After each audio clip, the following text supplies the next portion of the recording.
Talk to me about the week. Like, what's coming in? Like, are these good leads? Are these new cold Oh callers? yeah, What's the for setup sure. now? They are new cold callers. We switched a couple times now and we're just trying to master it, and we eventually want to bring it all in house. But at the same time, we don't want to stop our lead flow because we learned that the hard way. We cut off our leads and to find a new one, and then for like a month had nothing to do. We worked on other parts of the business, but yeah, Sure. we got to keep it coming in. So it's not a bad problem. I would much rather have a surplus of leads to call than no leads.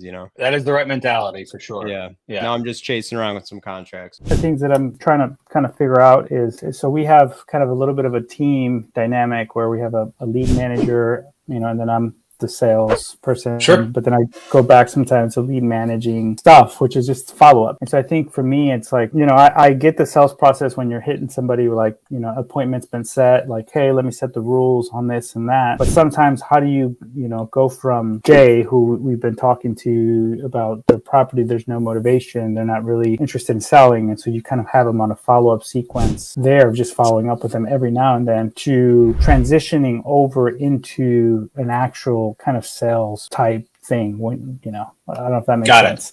That makes perfect sense. That might be what we role play for, at least to start with today. That's a fantastic one to bring up. To having some type of follow up for someone who maybe doesn't feel like they're following into a sales process right now. They're just as a follow up. I know this person raised their hand. It's worthy of me dialing this number. I know that, but how do I get dialing this number back into a sales process when they've been hesitant or hasn't been they haven't expressed any type of pain. And most of this has pretty much been people bringing up an issue or a topic, something they wanted to talk through. And then usually I role play through a way they can think doing that. And then we try and switch it and make sure they can do it too. In the future, as this group continues to grow, right now it's not so big that it's justified doing that.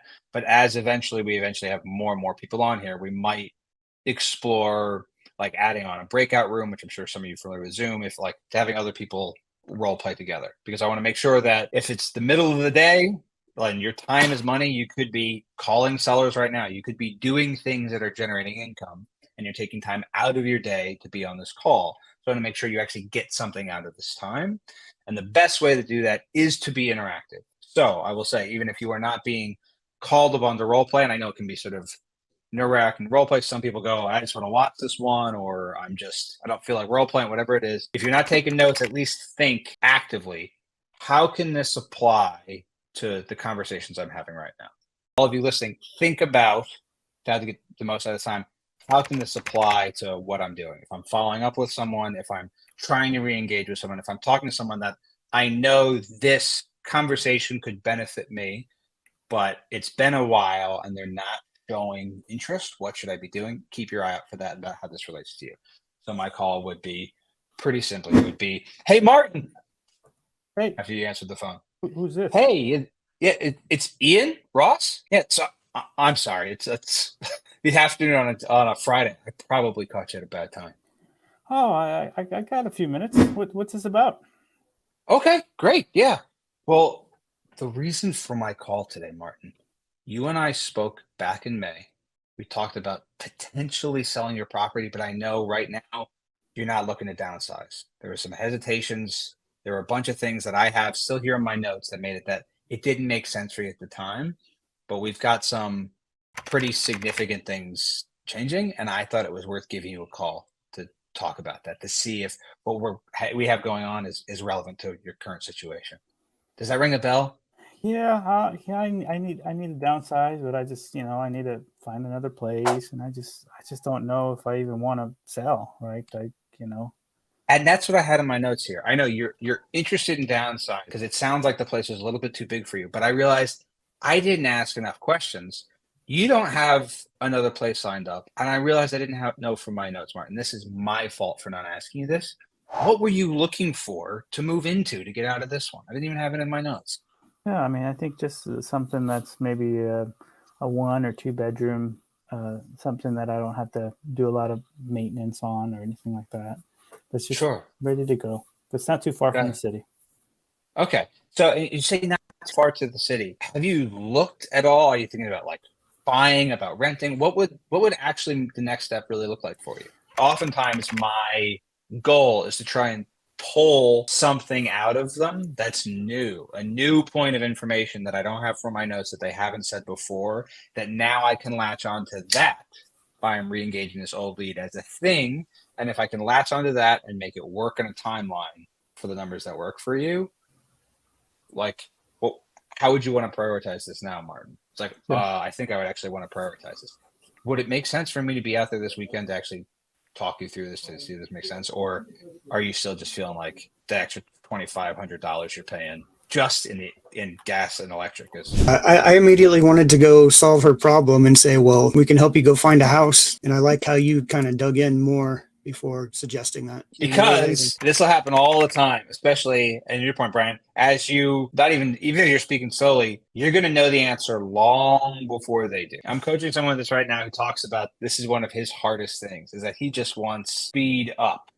Like he just wants to be like, can I finish your sentence for you? I know what you're going to say. I've been through 1,000 of these damn calls. Can we speed this up, please? And we have to remember that I think the reference to this in Sandler sales training, which is an early inspiration for Steve, is talking about like leaving your child in the car when you go into the home. What it means by that is leave your ego, the childish ego, the part of you that wants to be right, that wants to show you're the expert, that wants to do the thing. Leave it in the car. Don't have them pick up the phone. Remember that what the goal of the conversation is, and the goal of the conversation is not, weirdly, despite what you might think, is not to seem like an expert, is not to show you know the area better than they do, to not make them feel like you've got this figured out. Don't worry, I got this taken care of. The goal of the conversation is for it to feel like this was their decision. And as long as you remember the outcome, like that we're all striving for, you can understand that my tactics that I have to do to be in pursuit of making this feel like it was their decision, not like that I suggested it and they thought, good suggestion, I'll go with it, it's just so much more powerful. It feels like it was their decision. If you can take to the Discord, just say what your takeaways were in the Discord from this call, put it out there. It's not just for my vanity, though it does help my vanity as a sales trainer to hear your takeaways. Of course it does, but fundamentally, you will retain the information better if you publicly be like, hey, this is what I got from the call. I will say, perfect example of this, Zach's been very active with doing that. Zach has locked up multiple contracts since hopping on these calls, and he's been actively doing this. Like, so yeah, there's a lot of science behind like openly saying, I got this from this. It actually allows you to retain it.